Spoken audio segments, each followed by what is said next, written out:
We all know easy running should form the basis of everyone's training, but what exactly is it, and can you actually be running too slow?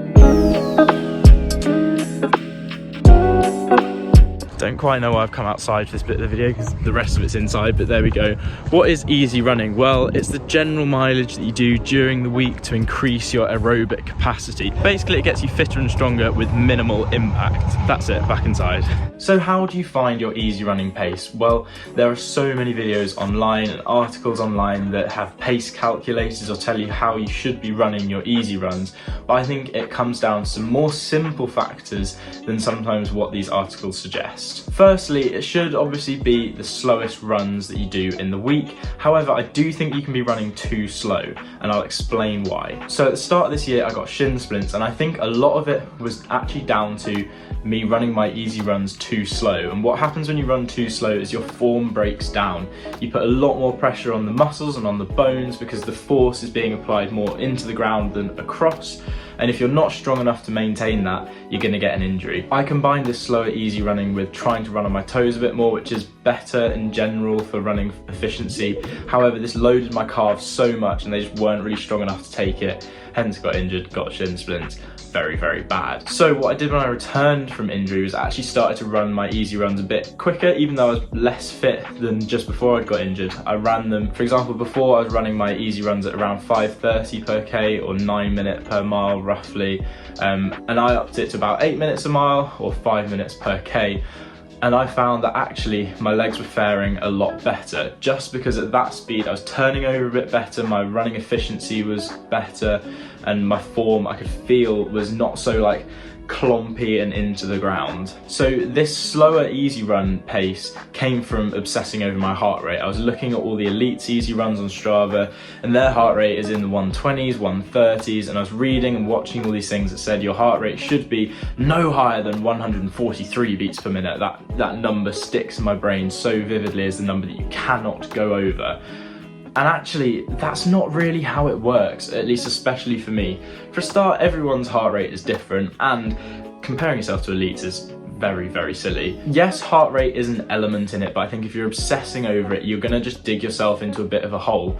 If I run and my heart rate is at 140, I actually have to be running really quite slowly. My heart rate is just naturally relatively high, I think, for the kind of more aerobic runs. This is the same with my threshold, for example. I can maintain a heart rate more near 180 rather than 170 as threshold is commonly defined as. And that's just something you have to find out. And as you get fitter, your heart rate will come down anyway. So that's how these elites can run like 4 minutes per K at 130, 140 BPM. So we know that this bad form can increase injury risk because you're not running as efficiently and you're putting more stress on the muscles and bones. And obsessing over heart rate is just not going to get you anywhere, and it's going to make you not enjoy your easy runs and potentially run too slow. So what should your easy runs look like? Well, I'd take a lot more of a kind of holistic approach to it when you define how you're going to do your easy runs. For a start, you don't need to look at your watch. Maybe look at your watch for the first couple just to kind of gauge what pace you're running, but realistically it should all be about perceived effort, and I think the best marker of this is conversation. It's a classic thing that's used when you're beginning running, is your easy runs should be at a conversational pace. This is brilliant if you go out running with a club or running with friends. If you're having a chat the whole time, you're probably not running too hard. And when you stop being able to chat or you can only get a sentence out at a time, you're probably running a little bit too difficult. Now, from a heart rate perspective, I can quite happily go around about 155 and still have full conversations. And that's where this kind of heart rate thing becomes different.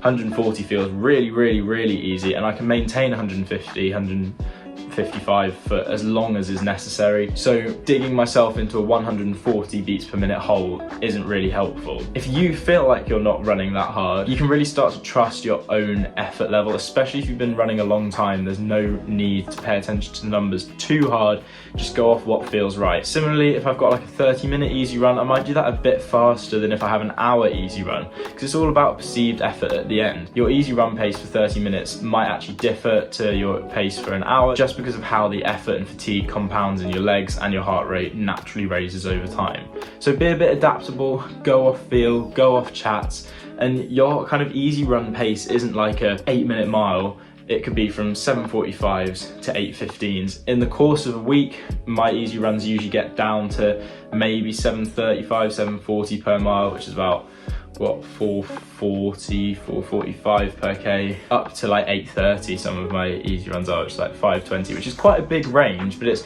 whoever I'm running with, however I'm feeling. If you're waking up and you're really tired, you're not going to want to do your easy runs at the same pace as you've done it for the rest of the week when you've been fresh. Also, when it comes to reassessing your easy run pace, I find that it jumps up every so often. So when I returned from injury, my easy run pace was 8-minute miles. That's what I kind of decided, or vaguely, and I was able to lock into 8-minute miles so rhythmically. I could go out and run 5 miles and the chances are it would be 40 minutes there or thereabouts without even looking at my watch.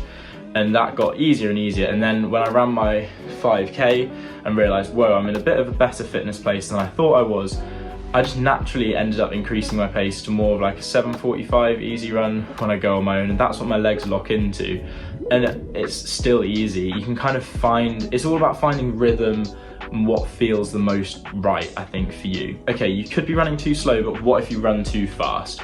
Well, that just defeats the objective of an easy run, really. You're increasing your risk of injury. Again, it's kind of double-edged sword. Don't want to go too slow, don't want to go too fast. Just because you're putting more impact on your body, you're using your leg muscles too much in a week. And if you've got any niggles or something like that, you're just going to exacerbate them rather than try and recover it. You might also face burnout. I really like the fact that on a Wednesday when I have an hour easy, it doesn't really come into the kind of scope of a hard thing to do. I can just go out and do it and it's fun, it's good, doesn't affect the rest of my day. If you're running too hard in all of your runs, every run you're going to think beforehand, oh god, I really don't want to do this, too tired for this. It's going to get you to burn out quicker. So from a mental perspective, it's really important to make sure your easy runs are easy as well. You also will find that you can't make the most of your hard days. When you have a session, track session, threshold session, whatever, your body's going to be too battered from all the easy miles that you're doing, that you can't actually make the most of it. You can't run as fast as you want, you can't get the aerobic benefits that you want, and your body won't adapt to those sessions either because you aren't giving it time to recover, replenish energy stores, heal the muscles. So if you run too hard all the time, you're just going to be digging yourself into a hole slower and slower, and then eventually it's going to compound and you're going to blow up. So I hope I haven't scared you into running too slow and too fast and you should just be in this tiny little pace gap that's right for you. It does fluctuate, and it's it is a scale of where your easy runs can be, but it is important that you do them correctly and you think of them as important aspects of your training as well as all the sessions that are easy to dial into. So after all this information, how are you going to know if you're doing your easy runs right? What are the simple things it boils down to that you can be like, yeah, this is what I felt on that run? Well, it should feel comfortable. That word comfortable, you know, it's still running, so it's hard in the grand scheme of things. Like, you'll feel like your body's been exercised, and I think this is one of the things that defines it for me, especially when I have longer easy runs, like an hour and 15. It shouldn't impact the rest of your day. Like, I did my long run this morning and I've been fine, I've been up and about doing all sorts of stuff. It's not like you're on the sofa for the rest of the day not being able to move. Like, some of your sessions might really hurt your legs and you're kind of feeling it for the rest of the day.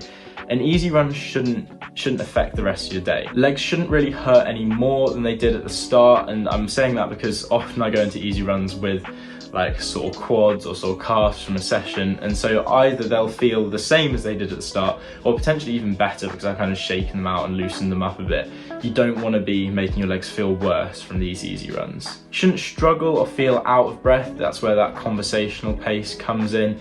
You should just be able to have a chat the whole way. Sometimes up a hill I'm like, oh yeah, I can feel it a little bit more.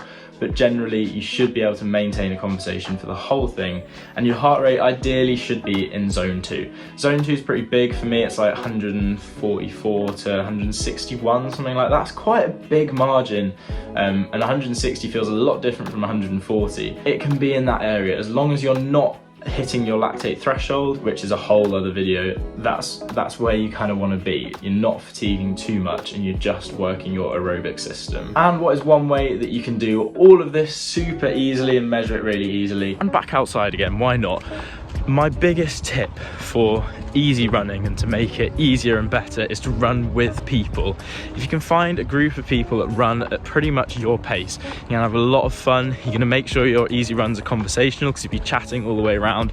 They're gonna go a lot quicker because just running with people makes the time pass. You're gonna find new routes, find friends. You can go to the pub, no, not the pub, go to like a coffee place or something afterwards. It makes easy running so enjoyable. I've done a lot of running on my own this week and it's just been a bit dull. dull, to be honest. So yeah, I'd get out and run with people. I've always said this and always will. Find people to run with. So hopefully that's given you a bit of information about easy running. Don't be scared of it.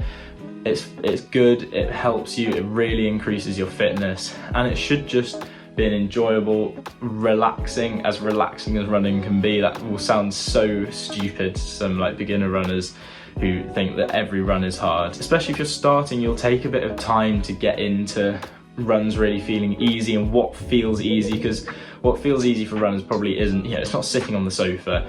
It's not that easy, but what feels comfortable. And when you do find a pace that you can just feel like you can run forever at, it feels amazing. So get out there, get the miles done, don't damage your legs, don't run too fast, but also don't run too slow.